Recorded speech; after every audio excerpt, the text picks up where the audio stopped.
মানুষের মন এক বিস্ময়কর শক্তির আধার।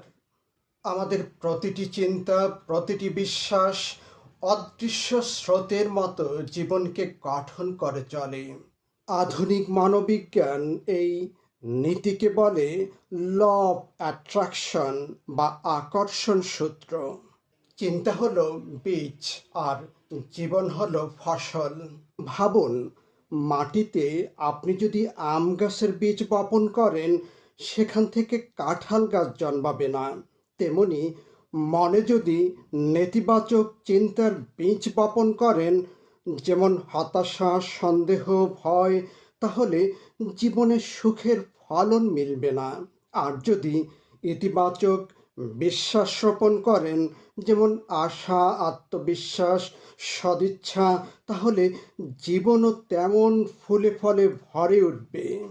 মানবিজ্ঞানী সিগমন্ড ফ্রয়েড অবচেতন মনকে বরফখণ্ডের পানির নিচের অংশের সঙ্গে তুলনা করেছিলেন। চেতনা হলো দৃশ্যমান শীর্ষভাগ, কিন্তু প্রকৃত দিক নির্দেশ দেয় অদৃশ্য বিশাল অংশটি, যা হলো অবচেতন। আমরা বারবার যা চিন্তা করি, অবচেতন মন সেটিকে সত্য ধরে নেয় এবং সেই অনুযায়ী জীবনকে পরিচালিত করতে শুরু করে। হেনরি ফোর্ড একবার বলেছিলেন, আপনি যদি মনে করেন পারবেন অথবা মনে করেন পারবেন না, দুই ক্ষেত্রে আপনি সঠিক।